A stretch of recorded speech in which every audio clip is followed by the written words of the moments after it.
الرحيم. الحمد لله رب العالمين،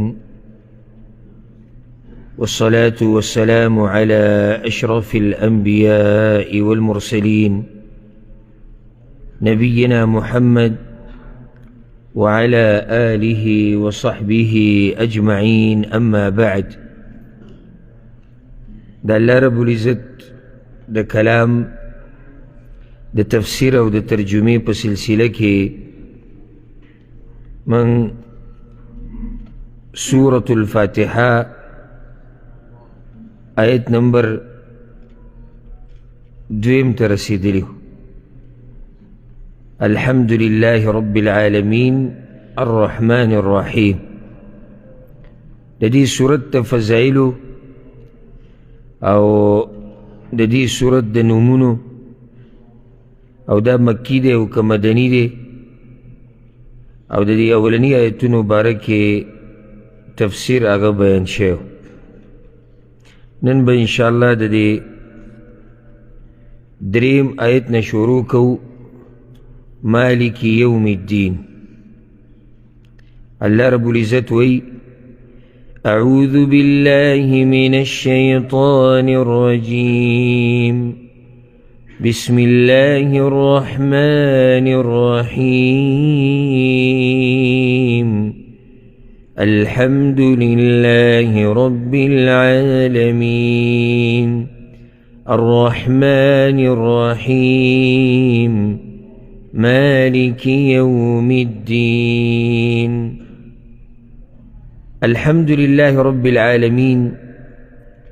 طول د کمال صفتونه خاص الله لره دي چې پالون کې د ټول عالم دی.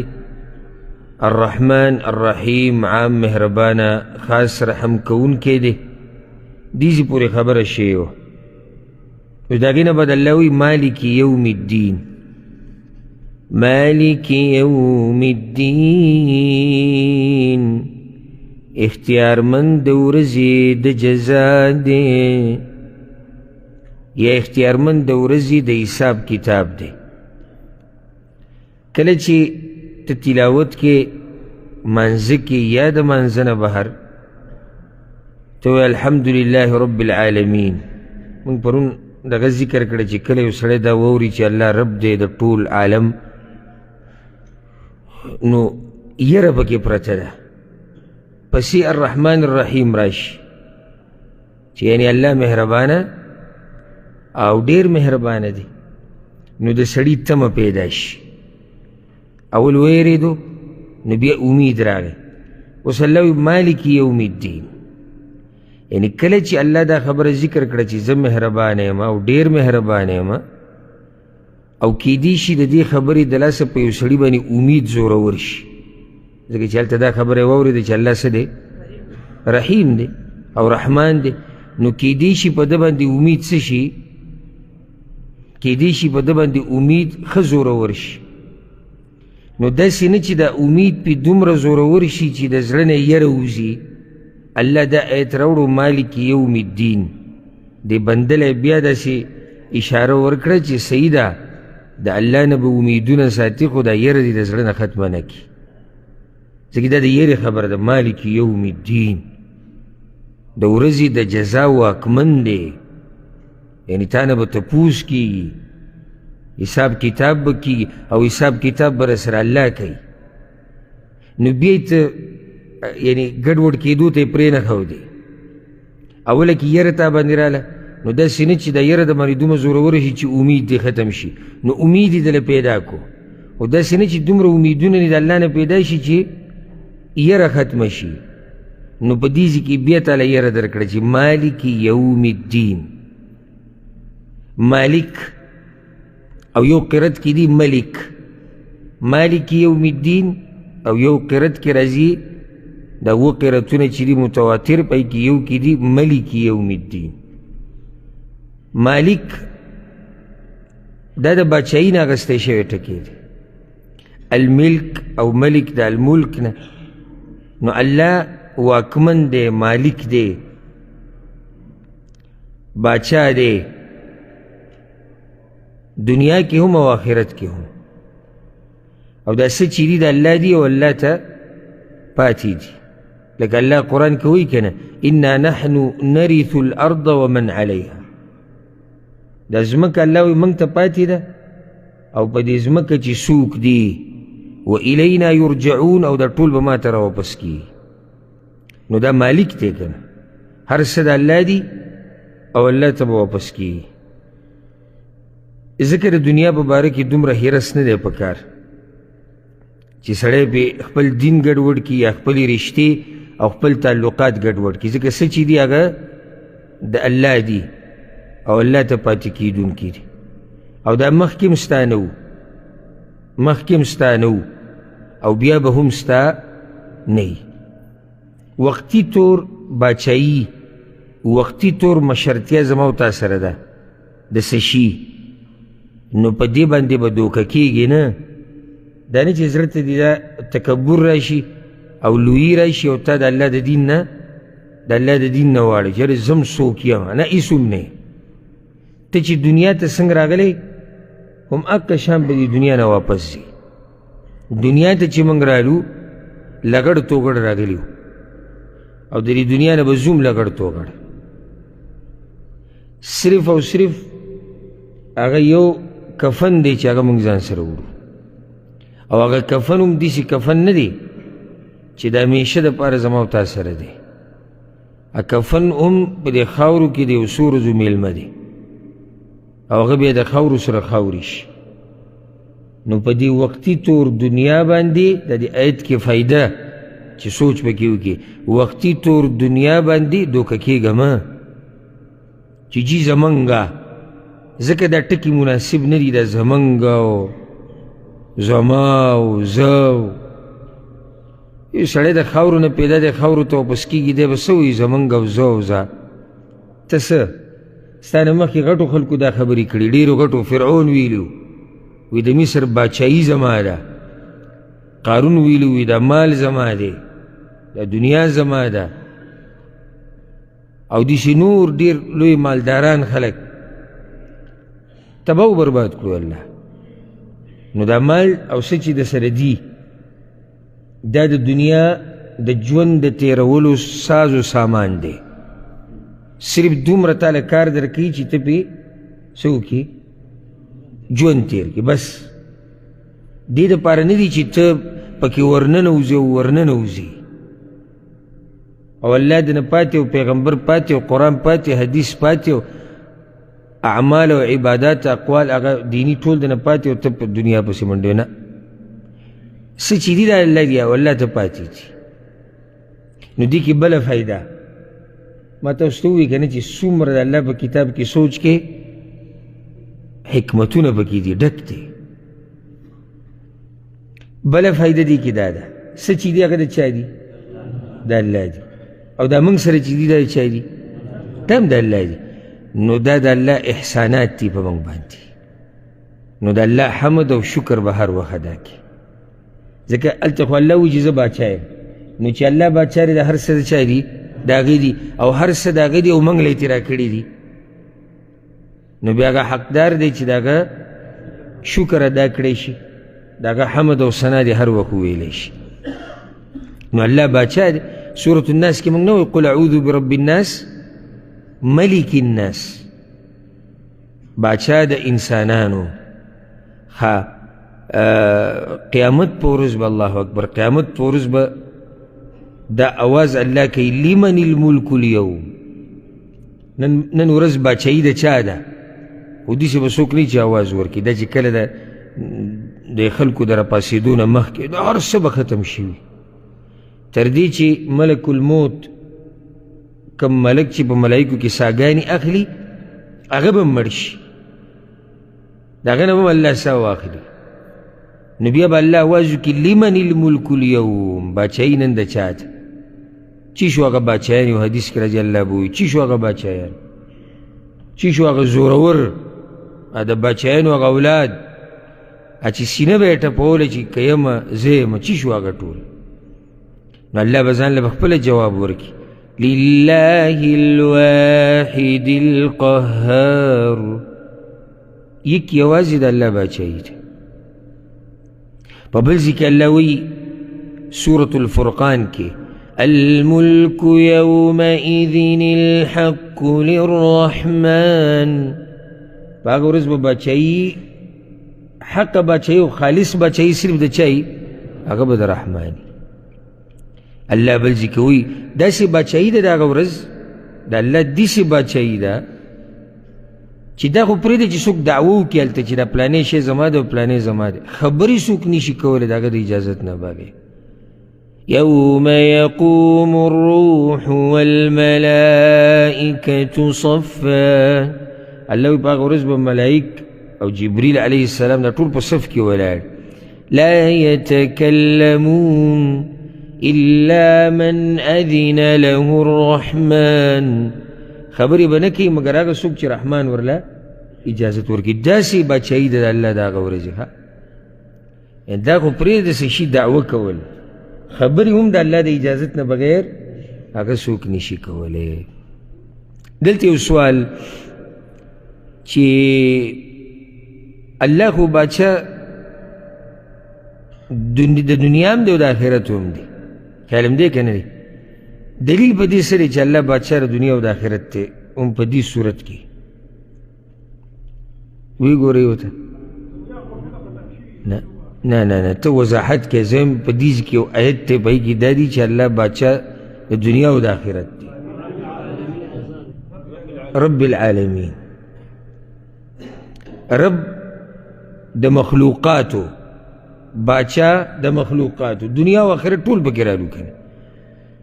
اوس دلته وی واکمن د ورځې د جزا دی. ولې الله واکمن د نور ورځو نه دی؟ دی خدای دې دپاره ذکر کړه چې په دنیا کې وقتي طور بادشاهیان هغه شتي، دنیا کې وقتي طور بادشاهیان شتي چې دې د دعوه کې د ځمکه زما ده او د پلانې ځای زما ده او دغه زما ده. آخرت کې بیا د وقتي طور بادشاهیان دا هم نشته. هلته صرف او صرف بادشاهي هغه د یو رب العزت ته د بل چا بیا نشته. دې آیت کې یو فایده بله یاد یې کړئ. دې آیت کې یره ده چې الله به د هر څه حساب کوي، او په دې آیت کې د امید خبره هم ده. د امید خبر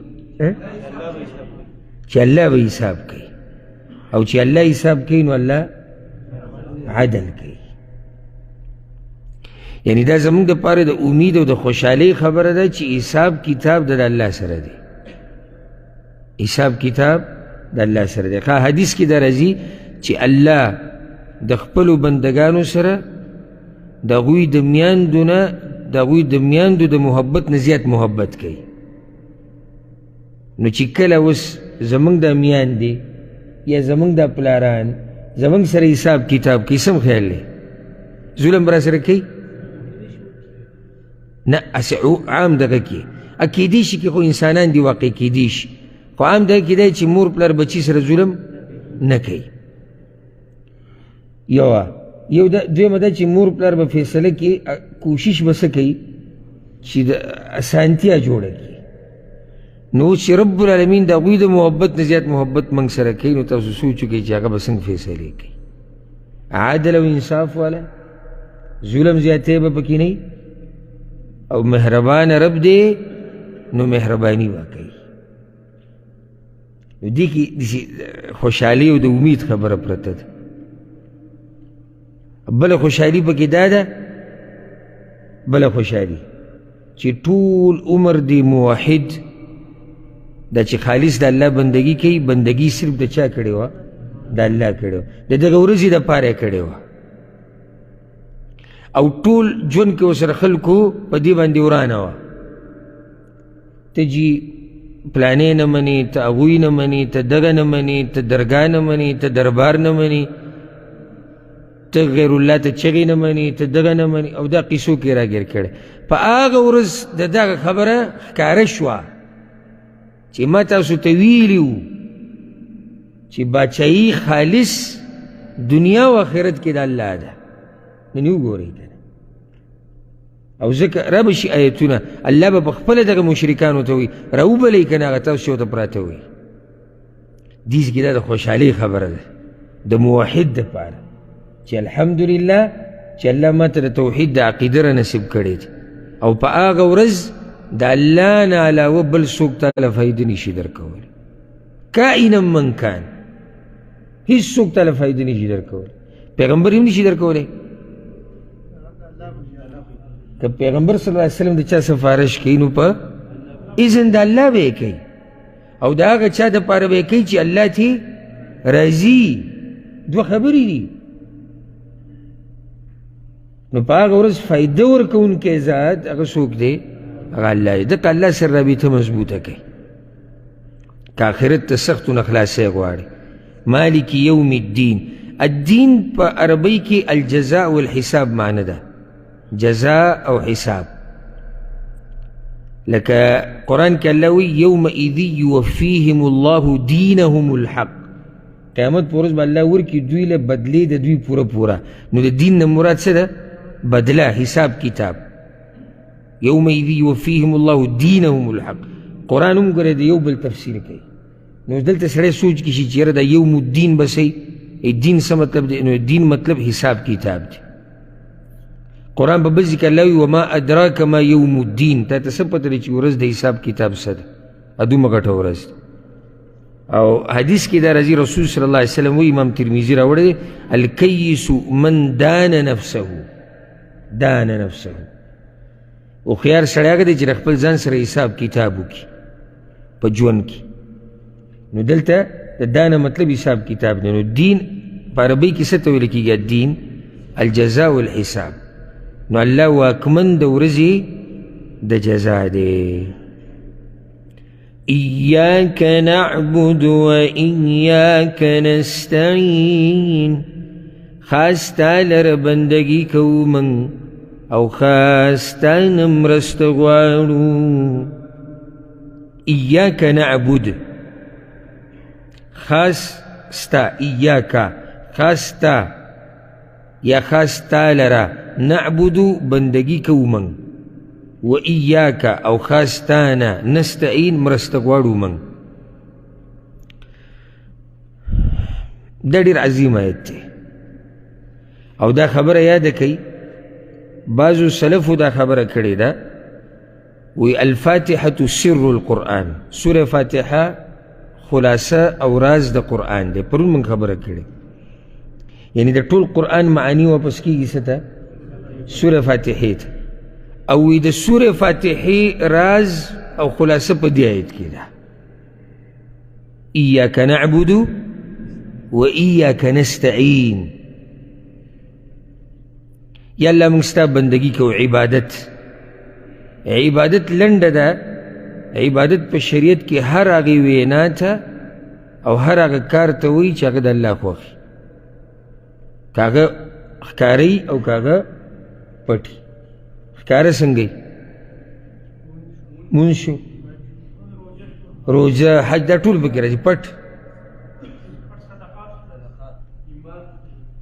ایمان شو بارک الله فیک د زړه اعمال شو دا اخلاص شو دا ټول پټ دي کنه دا هر څه چې د الله خوښ دي د دې کول دا څه دي عبادت دی او کې به د الله دپاره د محبت او د تعظیم او د عجزۍ د لاسه په دې عبادت کې ګوره معنی د عجزۍ پرته ده د خشوع پرته ده چې ته ځان کمزوری کړي الله ته اوله بندگی کیږي چې اوس یو سړي کې خشوع نه وي عجزي نه وي د الله په مخ کې ځان نه کمزوری کوي د الله په مخ کې ځان نه ذلیله کوي نو دی بندگی د الله وکړي نشي کولی بندگی د الله دا بندگی هله کیږي چې کله سړي کې عجزي او خشوع وي نو ایاک نعبد ګوره قانون دا دی قانون چې کار مخکې ذکر کیږي یعنی نعبد ایاک منږ بندگی کوو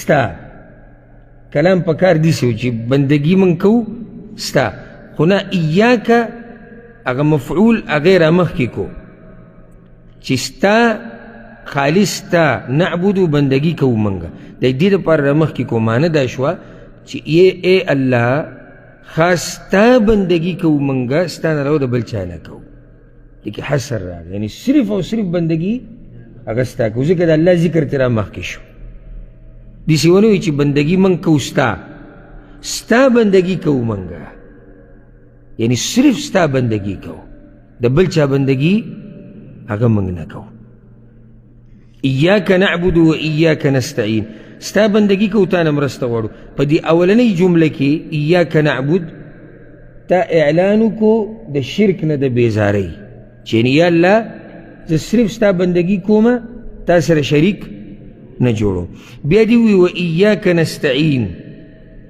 نو دې ذکر د بیزارۍ اعلان وکړو د طاقت نه چې یا الله ګوره زما هېڅ طاقت نشتی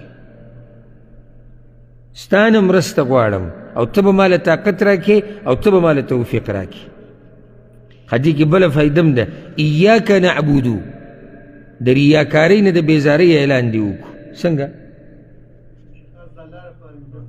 چې خاص د الله دپاره نو بیا به کې ریاکاري نشتی نو تا اعلان وکړو چې زه ریاکاري نه کومه و ایاک نستعین دې کې د اعلان وکړو چې زه د تکبر نه بیزاره یم ځکه چې د الله نه مرسته غواړي نو ځان څه ګڼي ځان کمزوری ګڼي ځان لوی نه ګڼي او دا معنی د قرآن په نورو آیتونو کې هم ده دا کوم چې دې آیت کې ده الله وایي فاعبده وتوکل علیه د الله بندګي کوه او الله ته ځان وسپاره الله ته ځان سپارلی د الله نه مرسته غوښته دا دې آیت کې بل آیت کې الله وایي قل هو الرحمن آمنا به ووایه چې هغه رحمان ذات دی موږ پې ایمان راوړی دی وعلیه توکلنا و هغه ته هم ځان سپارلی دی نو دا معنی د ایاک نعبد و ایاک نستعین یا الله خالص تا بندگی کو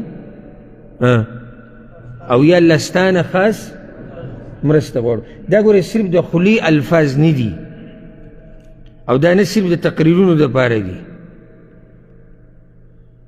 نه خبرې صرف د تقریرونو دي او نه د ژبې د سر خبره ده دا د عقیدې سره تعلق ساتي لکه اوس دا کم خلک چې د غیر الله بندګي کوي او د شرک په اقسامو کې پراته دي نو دی هم وایي ایاک نعبد و ایاک نستعین مانځه کې ولاړ دی ایاک نعبد و ایاک نستعین او بیا دربار کې سجده لګولې ده ایاک نعبد و ایاک نستعین بیا چې دی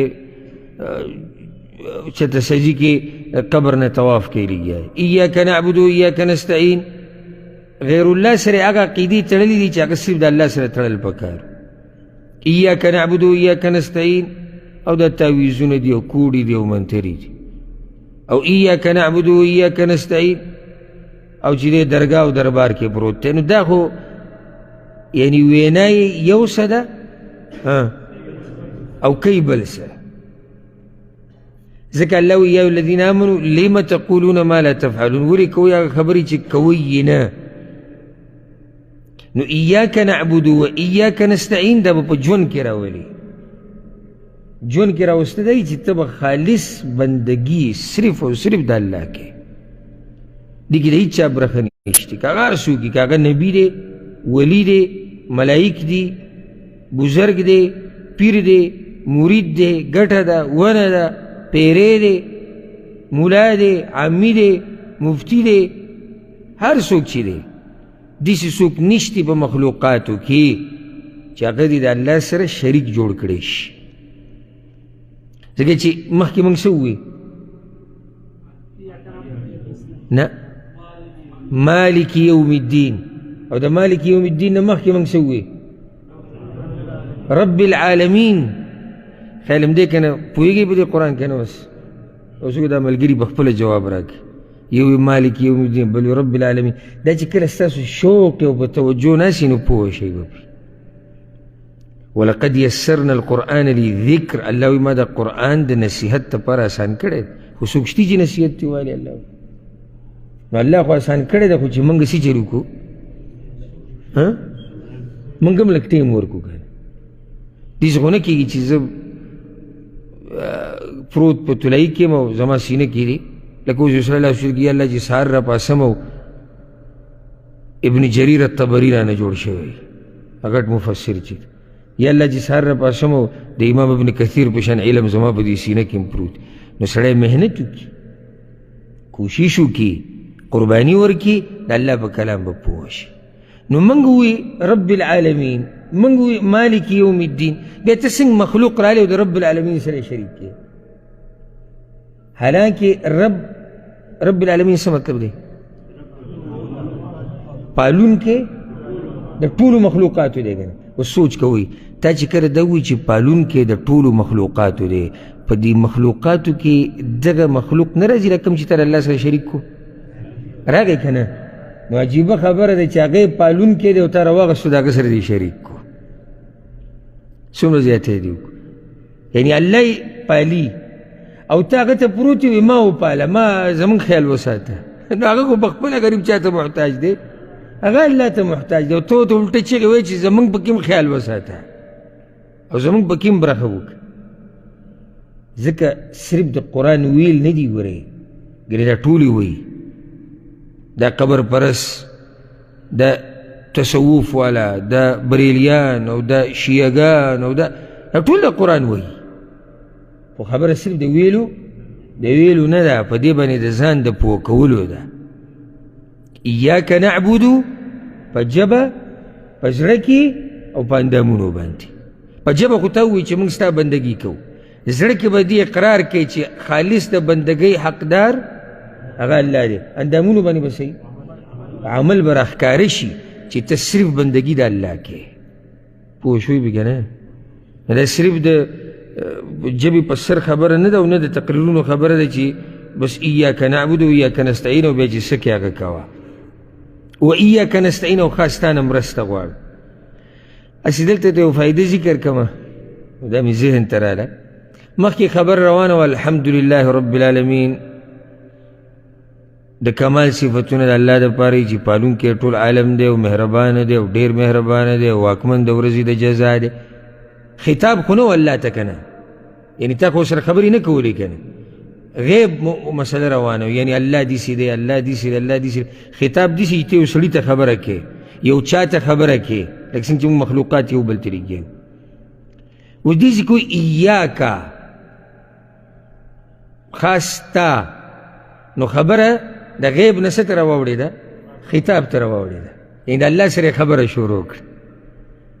دې کې فایده دا ده کله چې د الله د حمد او ثنا ووي نو داسې محسوسه کړه لکه زه چې الله ته نږدې شوم او د الله مخې ته یم بلکل. نو چې کله محسوسه کړه چې زه الله ته نږدې شوم، یو خبره خطاب ته واړوله، وایي خالص تا بندګي کوو، یعنې د لږ یو د الله صفت یې کوو، الله دا دی، الله داسې دی، الله داسې دی، الله داسې، چې محسوسه کړه چې زه الله ته ډېر نږدې شوم. نو چې ډېر نږدې شوم یو خالص تا بندګي کوو مونږ. دا فایده ده او یاد یې کړئ. ایاک نعبد و ایاک نستعین. عبدالله بن عباس وایي د دې آیت په تفسیر کې و ایاک نعبد یعنی ایاک نوحد ونخاف ونرجو. یا الله خالص ستا بندگی کوو، ستا توحید منو، خالص تا نه یریږو، خالص تا نه امیدونه ساتو. بیا وایي و ایاک نستعین، ستا نه مرسته غواړو، علی طاعتک، مرسته غواړو چې ستا بندگی وکړو، وعلى امورنا كلها، او د خپلو ټولو کارونو باره کې ستا نه مرسته غواړو. او چې الله مرسته ونه کړي هېڅ هم نه کېږي، نه د الله بندګي کېږي او نه دنیوي کارونه کېږي. نو عبادت خو ته ووایي چې یا الله ستا کومه، خو ته په دې عبادت کې بیا محتاج یې چا ته؟ الله ته. ایاک نعبد و ایاک نستعین، یا الله خالص تا بندګي کومه، خو یا الله طاقت به ته راکړې ستا نه مرسته غواړم. ځکه چې الله طاقت در نه کړي نو ته د الله بندګي دا هم نشي کولی. ځکه په دې اذکارو کې موږ یو ذکر وایو، څه دی؟ نه هغه جدا دی، اعنی علی ذکرک، لا حول ولا قوة، لا حول ولا قوة الا بالله. نشتی طاقت د عبادت ته کولو او د ګناه د پرېښودو مګر چې الله یې راکړي.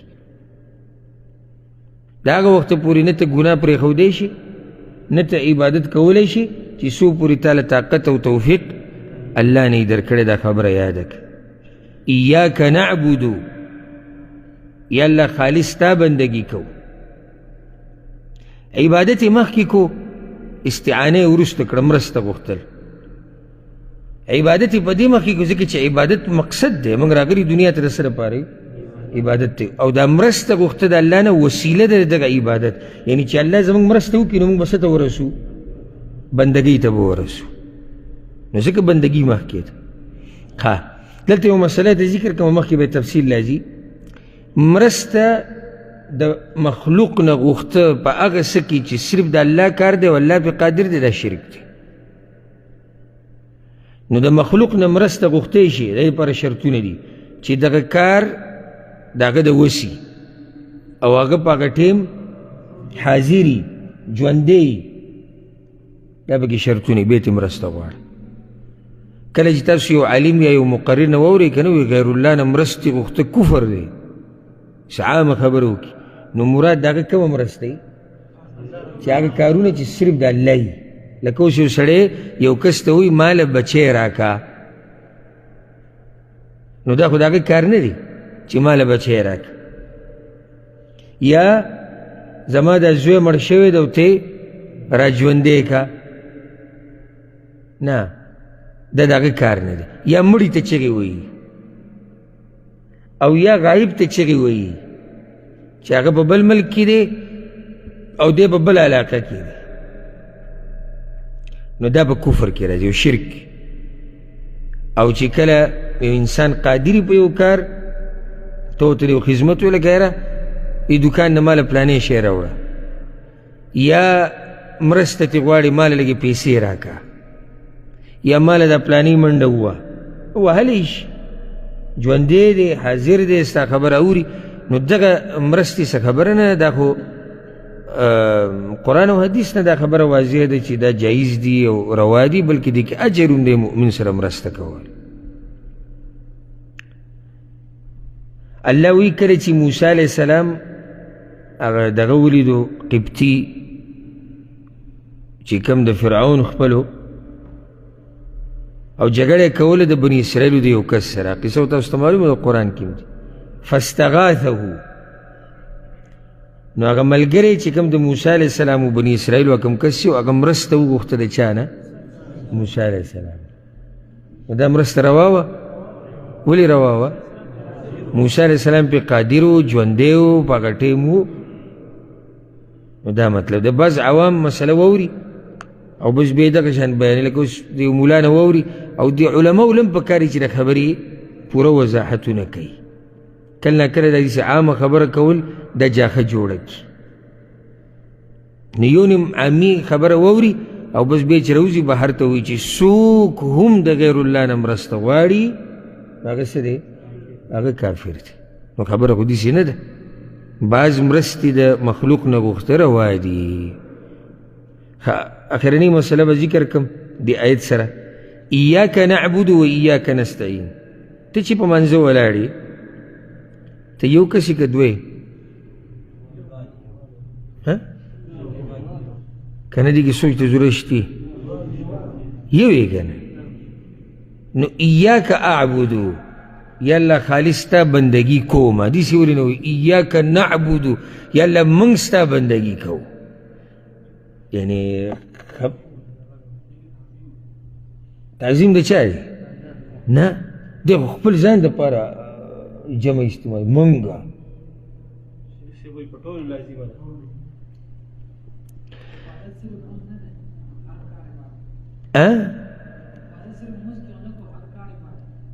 نو خو صحیح شو، خو ته یو کس یې که نه. لکه زه اوس تا ته ووایم ستا خواله درشم چې زه پرون راغلی وم، یو کس یم پرون راغلی او چې موږ پرون راغلي وو او یو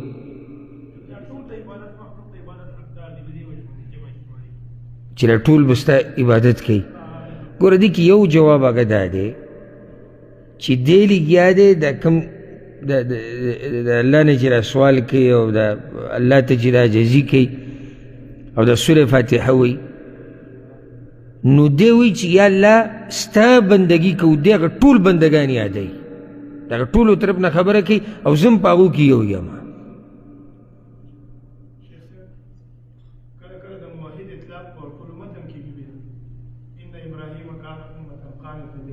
هغه کیدی شي خو هغه لږه لرې ده ځکه چې د آیت موحد او غیر موحد هر یو ویلی شي نو هغه لږه صحیح ده چې کوشش تاسو ډېر ښکلی وکړو خو خبره لږه لرې ده نو یو جواب یې دا دی چې دې الله ته دا بندگان ټول یادوي چې یعنې الله موږ ټول ستا بندګي کوو زه په هغه ټولو کې یو یم دویم جواب چا کړی دی ډېر مزیدار وی دې کې اشاره ده دې ته چې کله ته د الله بندګي کوې که نه نو ته بیا معمولي څوک نه ته ډېر عزتمن نو بیا د جمع صیغه استعمالوه چې منګه نو ته د عزتمن په څه شوې ځکه چې هلته ته ووي ایاکه خالص تا بندگی کوو منگا یعنی که منگ دا اللہ بندگی نہ کولے نو بیا منگی سم نیو نو وی پا عبادت کی تا عزت منی نو که تا دگا ٹیم کی ہوئے زان دا پارا دا جمع سیغی استعمال کی چی یعنی منگا نو سا خبر ندا دا عبادت نا بہر بنوے چی منگا بیا بزوے او دا یو خیسته جواب دے ځکه چې بندگی د الله دا د ټولو نه اوچت عزت دی او ځکه خو دا عزت الله خپل نبی محمد صلی الله علیه وسلم ته نصیب کړی دی ځکه چې ټولو مخلوقاتو کې عزتمن څوک دی زموږ پیغمبر صلی الله علیه وسلم ټولو مخلوقاتو کې عزتمن او هغه هم د الله سو د الله بنده الحمد لله الذي انزل على عبده الكتاب نازل کړی دی بخپل بنده باندې کتاب بنده چاته وي رسول صلی الله علیه وسلم ته نو بندگی کول د الله د ټولو نه لوی عزت دی لوی عزت دی د الله او الحمدلله څومره چې الله حمد ووایو هغه کم دی چې الله موږ ته نصیب کړی دی او ته د الله نه نور څه غواړې چې الله خپل بنده ګرځولی او بیا یې د رسول صلی الله علیه وسلم په امت کې ګرځولی څومره اوچت نعمت او خزانه الله موږ له راکړې ده بندگی د الله او په امت د رسول الله صلی الله علیه وسلم کې دا لویه خزانه الله موږ له راکړې ده ایاک نعبد و ایاک نستعین اهدنا الصراط المستقیم وښایه موږ ته لاره نیغه اهدنا الصراط المستقیم وښایه موږ ته لاره نیغه لکه ته چې اوس چاته داسې ووایي چې وښایه دا ورته امر کوې که نه امر نه دی خو دلته دا امر نه دی دا دعا التماس مینت او زاري ده ولې ځکه چې دلته خبره کمزورې د زورور نه غواړي او کمزورې زورور ته امر نه کوي پوه شوې که نه لکه کله چې ته مخلوقاتو کې ته اوس کمپنۍ کې کار کوې یا یو اداره کې کار کوې نو امر ته مشر ته کوې که مشر تا ته کوي مشر یې تا ته کوي هغه امر یې وکړه کښېنه پاسه لاړ شه راشه استاد شاګرد ته وایي خو د کته نه امر بره نه ځي هغه بیا التماس یې غوښتنه یې یعنې کشر څه کولی شي غوښتنه کولی شي خو امر نشي کولی لکه ته اوس خپل پلار سره کښېنې که نه او هغه ته ووایي چې یاره کماله دا پلانې کار وکوي امر کې اډر ورکې څه کې غوښتنه کې کوي یې کوي ځکه چې ته کمزوری هغه ستا نه اوچت دی دې ځکه چې ته الله ته وایي چې اهدنا الصراط المستقیم وښایه موږ ته لاره نیغه نو دا ته الله نه غوښتنه کې غواړې تې سوال ورته کې مینت کې زاري کې ځکه چې مخلوق به خالق ته څه امر کوي مخلوق خالق ته امر کولی شي نشي کولی نو دا فایده یاده کې اهدنا الصراط المستقیم د صورت د اوله کې څه دي موږ څه وایو اوله کې الحمد لله رب العالمين الرحمن الرحيم مالك يوم الدين إياك نعبد وإياك نستعين دا ټول د الله حمد او ثناء وکړه صفتو کنه د الله صفت نو د الله صفتو نو چې کله تا د الله صفات بیان کړو او تا هغه ته ووایي چې غوښتنه هم تا نه کوو نو اوس دې غوښتنه وکړه ځکه چې حمد او ثنا دې وله بیان کړه. مقصد یعنی هغه موږ چې پرون موږ حدیث وي چې الله وایي سوره فاتحه زما او زما د بنده په منځ کې نیمه نیمه ده. ولعبدي ما سأل او زما بنده چې زما نه څه غواړي زه وله ورکوم. هغه سوال دلته دی د بنده چې الله ما ته نیغه لار وښایه. خو دا سوال یې هله وکړو چې کله یې مخکې مسؤول د چا نه چې سوال کوي د هغه حمد او ثنا وي نو سوره فاتحه کې تا ته طریقه د دعا درښیي چې دعا به څنګه غواړي. اول به حمد او ثنا ووایي د الله شان به بیان کړي. د هغې نه بعد خپله کمزورتیا دې بیان نه کړه. کوم ځای کې دې بیان کړه؟ یا الله ستا نه مرسته غواړم. خپله کمزورتیا دې بیان کړه. اوس یې سوال وکړو. کله چې دعا د الله نه غواړي که نه لاس اوچت کړي نو اول د الله حمد وایه، د الله شان بیانوه. چې کله د الله شان بیان کړي بیا پسې خپله عجزي او کمزورتیا الله ته ښکاره کوه. چې کله عجزي او کمزورتیا ښکاره کړي بیا څه کوه؟ بیا د الله نه سوال کوه. لکه موسی علیه السلام چې یو ورځ سوال کو څه ووي؟ ربي إني لما أنزلت إلي من خير فقير.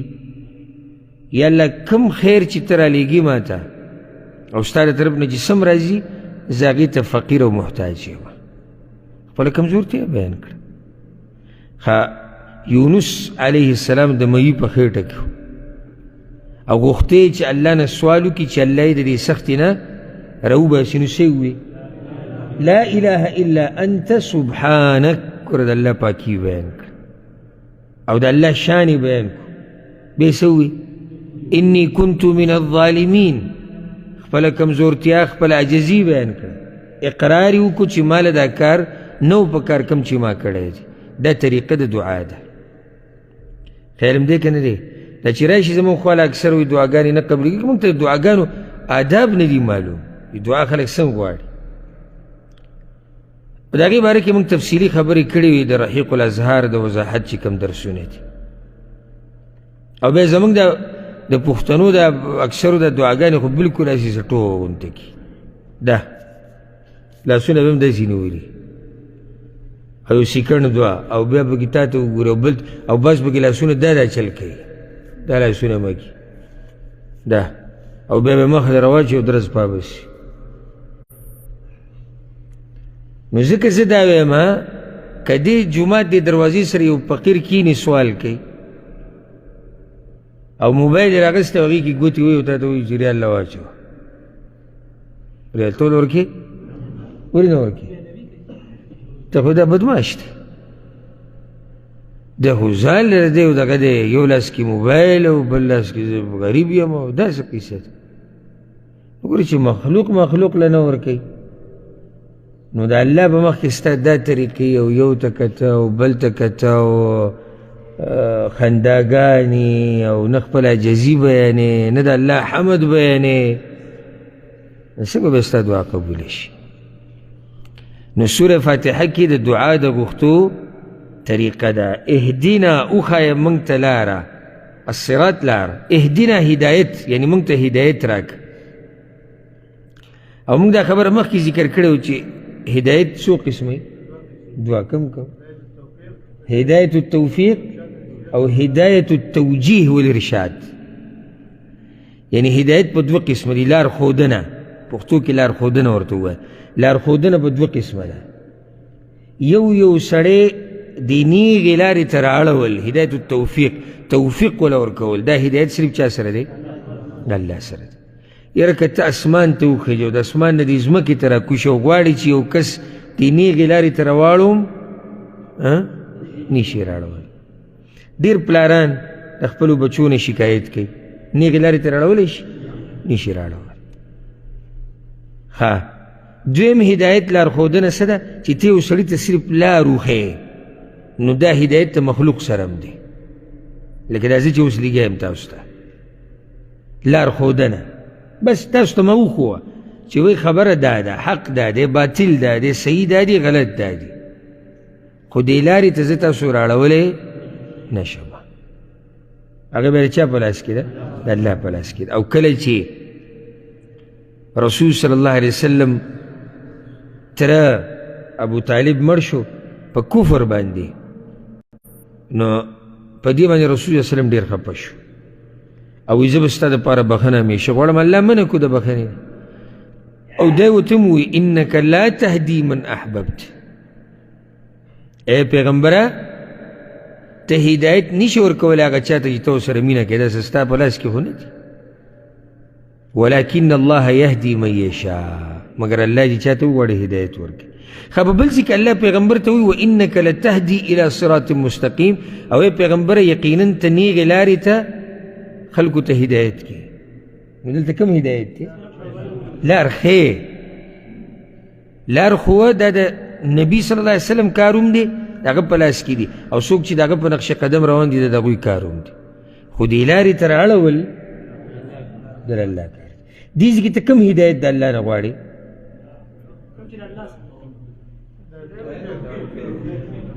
بس. او که داسې وایي ته دواړه هدایت د الله نه غواړې، دواړه به صحیح نه چې یعنې یا الله لار راته مه وښایه او بیا مې دې لارې ته راواړوه. ځکه چې دا خبره یاده کوي ډېرو خلکو ته لار معلومه ده خو راوړېدی ورته نه شي. ښه ورته پته وي چې دا خبره حق ده دا باطل ده، خو توفیق دا نشتی چې دی دې حق ته حق ووایي او عمل پرې وکړي او باطل ته باطل ووایي او پرېږدي. نو ته وایې یا الله اهدنا، وښایه ما ته نیغه لار او راواړوه ما دې نیغې لارې ته. الصراط لارې ته وایي په عربۍ کې، المستقیم نیغې لارې ته، الذي لا اعوجاج فيه چې کوږوالی پکې نه وي. هسې یو خبره ګوره ته وکړم فایده یاده کوي، یعنې په دې دومره ډېر څه کې سوال د څه وشو؟ نیغې لارې. معنی ده چې د ټولو نه قیمتي سوال هم دا دی چې ته د الله نه کوې چې یا الله ما ته نیغه لار وښایه. ځکه چې لار درته نیغه میلاو شوه نو ته په دنیا او په آخرت کې کامیاب شو.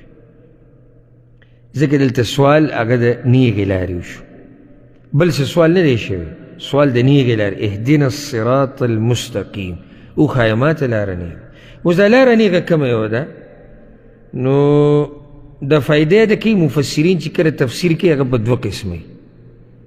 یو هغه تفسیري اقوالی چې په منځ کې تضادي، لکه یو مفسر یو خبره کې بله او د یو بل سره ټکراو وخوري، نو دا خو ته نشي ویلی چې د دواړو دا صحیح دي. ولې نشي ویلی چې دواړو دا صحیح دي؟ لکه یو د ټکراو وخوري، لکه یو وایي اسمان او بل وایي ځمکه، او ته وایي دواړه صحیح دي. دواړه صحیح کېدی شي؟ نشي کېدی. کله داسې تفسیر کوي او دا ډېر زیات دي چې هغه تفسیر د تنوع، یعنی یو شی دی، یو شی خلاصه یو ده، خو دی یو شی دی هغه بل یادي، هغه بل یادي، هغه بل یادي، او ټول څه دي؟ ټول صحیح دي. دلته هم دقه شان تفسیر دی. لکه اوس ګوره بعض علما دا وایي مفسرین په سلفو کې او په خلفو کې ټولو کې وایي الصراط مستقیم څه ته وایي؟ د الله او د الله د رسول طاعت. دا اوس یو تفسیر دی. ګوره بل دا دی وایي صراط مستقیم د الله کتاب ته وایي. یو دا دی لکه عبدالله بن عباس وایي اهدنا الصراط المستقیم وایي ذاک الاسلام، صراط مستقیم اسلام ته وایي. ها بعض علما وایي هو دین الله، صراط مستقیم د الله دین ته وایي. او امام مجاهد رحمه الله وایي صراط مستقیم حق ته وایي. او بعض وایي رسول صلی الله علیه وسلم ته وایي. او بعض وایي د رسول صلی الله علیه وسلم سره چې کوم دوه ملګري دي ابوبکر صدیق عمر بن خطاب، د دې ټولو تابعدارۍ ته صراط مستقیم وایي. دې ټولو کې څه تضاد شتي؟ ټکراو شتي؟ ګوره زه ته اوس دا وایم وایي د رسول صلی الله علیه وسلم تابعدارۍ ته وایي. اوس یو سړی دی راولګېدو د رسول صلی الله علیه وسلم تابعداري وکړه، او چې د رسول صلی الله علیه وسلم تابعداري کوي هغه به د ابوبکر صدیق او د عمر بن خطاب رضی الله عنهما تابعداري کوي. ها چې تابعداري د دې دوه صحابه کرامو وکړه او د هغه نه مخکې د رسول صلی الله علیه وسلم وکړه، نو ده د حق تابعداري وکړه. د څه؟ د حق. او چې د حق تابعداري وکړه نو د اسلام تابعداري وکړه. او چې د اسلام تابعداري وکړه نو د قرآن تابعداري وکړه او قرآن د الله کلام دی نو نیغه لار دقه ده نو دا ټولې خبرې په نیغه لار کې راځي که نه ټولې پکې رالي که رانلي ټولې پکې رالي خو نیغه لار صرف یوه ده ګورې ډېرې نه دي ځکه الله قرآن کې وایي او بل ځای کې به راشي انشاءالله تفسیر کې تاسو به واورئ ولا تتبعوا السبل الله وایي په ډېرو لارو پسې مه ځئ د ګمراهۍ لارې ډېرې دي د هدایت یوه ده او ځکه رسول صلی وسلم یو پیر ملګرو ته داسې کرښه وویسته په خاورو کې وایي دا نیغه لار ده الله ته رسي بیا یې داسې وړې وړې کرښې وویستې دا اوس وایي د الله د لارې نه علاوه کږې وږې لارې دي او په هره لار باندې یو شیطان ولاړ دی دې طرف ته دعوت ورکوي لار د الله څو دي یوه او سیډونو ته غاړو ته لارې ډېرې دي حق یوي ګوره او د باطل لارې ډېرې دي نو که څوک دا غواړي چې ما ته نیغه لار میلاو شي نو هغه لار د کتاب او د سنت ده قرآن او حدیث د رسول صلی الله علیه وسلم تابعداري د صحابه کرامو تابعداري د لار د څه ده د هدایت ښه دلته یو سوال دی چې مؤمن څنګه هدایت غواړي او دی خو په هدایت دی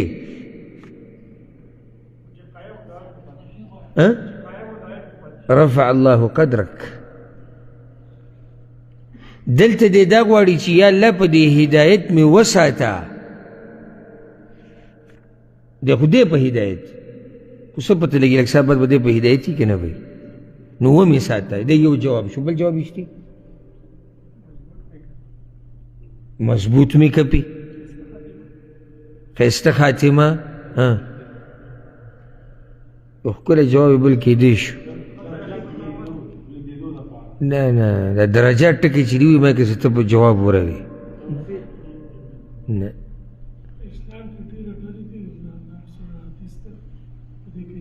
نه خو صحیح شو خو صراط مستقیم کې راغلی ګوره اهدنا ما ته هدایت وکړه او مسلمان سوال داری چې مسلمان بیا ولې هدایت غواړي موږ سوال ذکر کو کړه نو یو جواب خو دا وشو چې دی دا وایي چې یعنی یا الله ما پرې د مرګه پورې وساته خو صحیح شو دی یو جواب دویم جواب یې هغه دا دی هدایت په یو مرتبه کې خو نه دی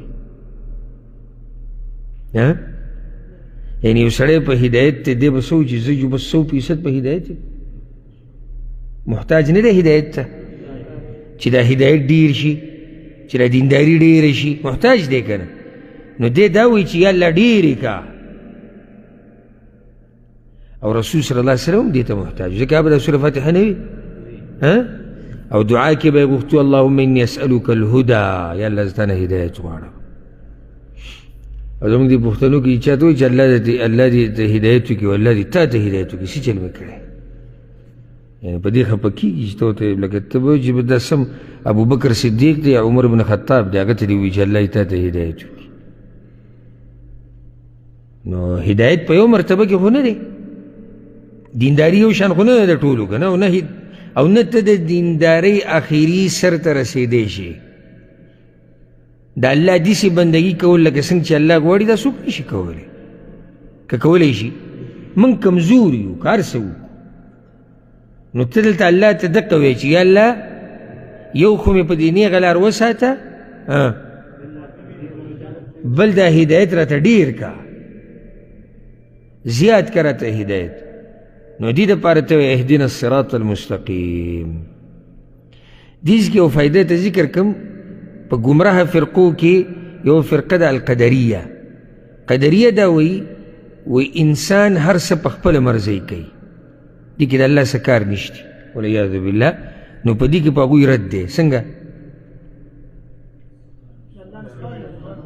نو چې دی هر څه کولی شي نو بیا د الله نه سوال ولې کوي علم دی که نه دی چې دی هر څه کولی شي انسان په خپله نو بیا سوال ولې کوو صراط الذین انعمت علیهم لار داغه کسانو چې نعمت کړی دی تا په هغوی دا اوس وضاحت د صراط مستقیم دی، یعنی ما ته وښایه لاره نیغه.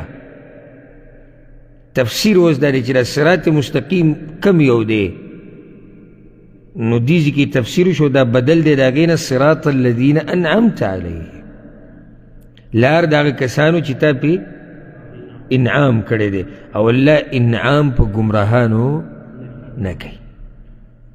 اوس دا څوک دي؟ نو قرآن کې وضاحت ما تاسو ته ووایي که نه، او اصول التفسیر کم درسونه چې ما شروع کړي څوک چې هغه اوري اته به دې پته بیا لګي. د قرآن د تفسیر یوه طریقه دا ده چې ته قرآن تفسیر وکړې په قرآن سره. اوس دلته راغلی صراط الذین انعمت علیهم، انعمت علیهم څوک دي یاره؟ دا قرآن کې شته. سورة النساء کې الله وایي ومن یطع الله والرسول، چا چې د الله ومنله او د الله د رسول ومنله، فاولئک مع الذین انعم الله علیهم، نو دی به د هغه خلکو سره چې الله پې انعام کړی دی. هغه الله چې پې انعام کړی دی هغه څوک دي؟ من النبیین والصدیقین والشهداء والصالحین، انبیا، رښتیني، شهیدان، نیکان خلک. نو دیز کې چې ته کومه لار غواړې دا د چا لار غواړې؟ د انبیاو، د نیکانو، د شهیدانو، د رښتینو خلکو لار غواړې چې الله ما ته د دوی لار وښایه. دلته یو فایده هغه دا چې دې کې تسلي پرته د مؤمن دپاره. ته دا وایې که نه یا الله ما ته نیغه لار وښایه، کیدای شي په دې نیغه لار باندې ته یوازې په کلي کې او په ملک او په علاقه کې کیدای شي که نه شي کیدی؟ کیدای شي. نو تسلي تا ته میلاو شوه چې انعمت علیهم، نه نه نور خلک هم په دې لاره تیر شوي دي او تیریږي او تیریږي به، ته یوازې نه یې په دې لار، نور هم ستا ملګري شتي. نو دا د سوچ او د فکر خبره نه ده چې دا خو به زه یوازې شم که زه حق تابعداري شروع کړم، نه هېڅ خبره نه ده. دا څه وخته پورې انسان باندې تکلیف یا او بیا راحت دی. صراط الذین انعمت علیهم، لار د هغه کسانو چې تا پې انعام کړی دی. دا انعام په چا شوی دی؟ غیر المغضوب علیهم ولا الضالین، چې نه غضب کړی شوی دی په هغوی او نه ګمراهان دي. ښایسته ترجمه یې دا ده کومه چې ما وکړه، لکه چې بعض ترجمه کې غیر المغضوب علیهم نه لار د هغه کسانو چې غضب پې کړی شوی، ولا الضالین او نه ګمراهان، ځکه چې دلته دا صفت د هغه کسانو دی چې کومو باندې انعام شوی دی. یعنی یا الله ما ته لار وښایه، کومه لار؟ نیغه لار، لار د چا؟ چې تا پې انعام کړی، چې تا پې انعام کړی دی او په هغوی غضب نه دی شوی او هغوی ګمراهان نه دي. نو دام دقا انعمت علیهم وضاحت. صراط الذین انعمت علیهم، لار داغه کسانو چې نعمت کړی دی تا په هغوی، غیر المغضوب علیهم، چې نه غضب کړی شوی دی په هغوی، ولا الضالین، او نه ګمراهان دي یا او نه بېلارې دي. ترجمه کې کله سړی الفاظ بدلول را بدلولی هم شي چې معنی یو وي، هېڅ خبره نه ده. لکه اوس کې څوک ترجمه زموږ نه واوري دی داسې وایي، بل عالم نه اورېدلي هغه پکې ټکی نیم بدل وایي، هېڅ خبره نه ده، خو چې مراد او معنی هم هغه یې کوم چې د الله د دې کلام هغه یي. لار دغه کسانو چې تا پې انعام کړی دی او په هغوی غضب نه دی شوی او هغوی ګمراهان نه دي. و دې کې ګوره یو فایده درته ذکر کوم. انعمتا، انعام چا کړی دی؟ الله کړی، الله یې ذکر کوي انعمتا، تا پې کړی. مغضوب علیهم، غضب پې کړی شوی دی، فاعل ذکر شو، چا پې کړی دی؟ ذکر شو؟ نه، غضب کړی شوی دی، الله یې ذکر نه کو. دا د ادب دپاره دا غضب پې چا کړی؟ څوک ورته به غضب کړي دی؟ الله ورته به غضب کړي، خو دلته ذکر نه کو. الله دې ته وایي ادبا، دا ادب دی د الله سره، چې یا الله انعام تا کړی دی او هغه خلک په هغوی غضب نه دی کړی شوی بې دلته الله ذکر نه کړو چې الله پې غضب نه دی کړی نو دا ادب دی د الله سره دا څه دی ادب دی دا څوک دی نو جمهور المفسرین د امت چې څومره مفسرین بلکې نږدې ده چې اجماع پي هغوی دا وایي چې د غضب چې په چا باندې شوی دی د یهود دي ګمراهان څوک دي نصارا دي دې دپاره یو حدیث هم پیش کوي بعض علما یې صحیح کوي او بعض پکې سنه څخه خبرې کوي امام احمد راوړی دی وی رسول صلی الله علیه وسلم وی چې المغضوب علیهم واشار الى اليهود هغه غضب چې پې کړی شوی دی هغه دي اشاره یهودو ته وکړه والضالون هم النصارى او ګمراهان چې کوم دي هغه نصارا دي اشاره هغوی ته وکړه خو قرآن کې دا خبره شتي لکه الله د یهودو باره کې وي من لعنه الله وغضب علیه الله په هغوی لعنت ویلی دی او الله ورته په غضب کړي او د یهودو سره اکثر دا خبره ذکر کېږي چې الله ورته په غضب کړي او د نصاراو سره د ګمراهۍ دا خبره ذکر کېږي قد ضلوا من قبل الله وي واضلوا كثيرا وضلوا عن سواء السبيل الله وي دوی د مخکې نه ګمراه وو په خپل هم ګمراه وو نور هم ګمراهان کو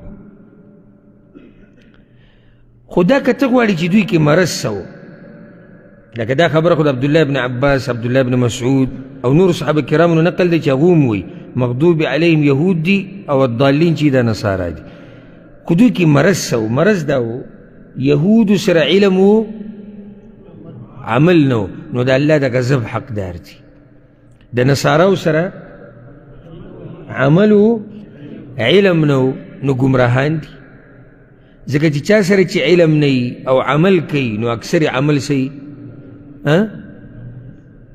صحیح غلطي او چې علم ورسره عمل نه کوي نو دی حقدار دی چې دته الله په غضب کې شي مسله دلته دا نه ده چې موږ دې ته ډډه ولګو چې یاره بس دلته مراد یهود دی او نصارا دی نه دلته مراد هر هغه څوک شو چې یا الله ما وساته د هغه چا د لارې نه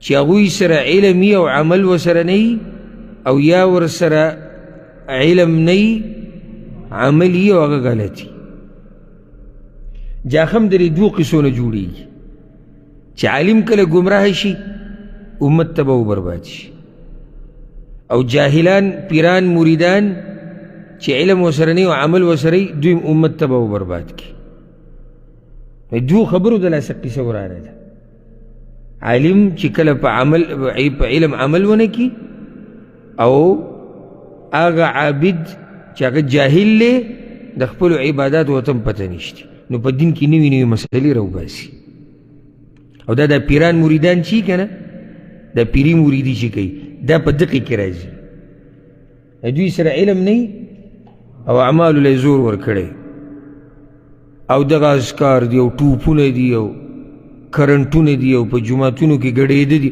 دې ته دوی عبادت وایي ګورئ بله ورځ مې یو ویډیو کته ټول ناست دي او څادر یې په ځان راچولی دی او هر یو څادر کې دننه غاپي دا نو اوس که به دوی دې رد وکړو دا یو وابي را پیدا شوی دی په موږ یې رد وکړو او دوی نه مني وایي بزرګان نه مني دا بزرګان دي چې غاپي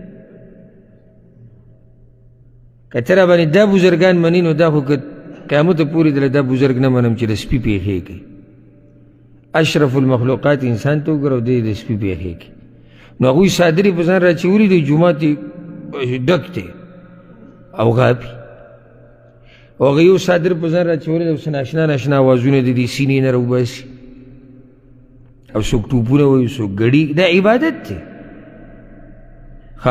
جومات ګوټ ونیسه یا په غره په څوکه کې یو ځای کې کښېنه او مثال کې 2 میاشتې 4 ورځې یا 4 میاشتې یا 1 کال یا 15 شپږ کاله دا چا سره مه میلاوېږه چا سره به تعلقات نه ساتي او دا خو په شریعت کې نشته دا رهبانیت نو اوس ګوره عبادت شتي مشکل څه دی علم نشتی نو چې علم نه و هغه عبادت هم په غلطه و که علم ورسره وی نو ده ته پته لګېدلی وی چې دا کوم کار چې زه کوم چې دا صحیح دی او که دا غلط دی پوه شوئ که نه نو په دې به اکتفا وکړو. مسله پاتې شوه د آمین چې آمین ویلی کېږي او په څه طریقه به ویلی کېږي او څه معنی ده، دغه به سبا ته پرېږدو او بیا به انشاءالله سوره فاتحه شروع کوو. او ما تاسو ته وویلو چې زما طریقه دا ده چې اهمه خبره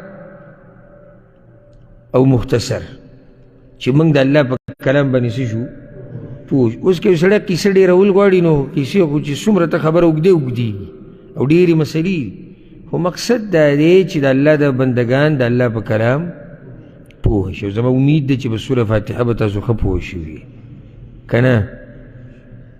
یو پیر به ترجمه ووایو بیا چې کوم ملګری ویل غواړي هغه به ووایي. بسم الله الرحمن الرحیم الحمد لله رب العالمین. ټول د کمال صفتونه خاص الله لره دي چې پالونکی د ټول عالم دی. الرحمن الرحیم عام مهربان خاص رحم کونکی دی. مالک یوم الدین اختیار من د ورځې د جزا دی. ایاک نعبد و ایاک نستعین خاص تا لره بندگی کوو موږ او خاص تا نه مرسته غواړو. اهدنا الصراط المستقیم وښایه موږ ته لاره نیغه. صراط الذین انعمت علیهم لار دغه کسانو چې نعمت کړی دی تا په هغوی. غیر المغضوب علیهم چې نه غضب کړی شوی دی په هغوی. ولا الضالین او نه ګمراهان دي. په دې به اکتفا وکړو. انشاءالله سبا به بیا د امین دا مسله دا ذکر کوو او مخکې به انشاءالله سوره بقره شروع کوو. او که څوک اورول غواړي نو اورولی شي. ما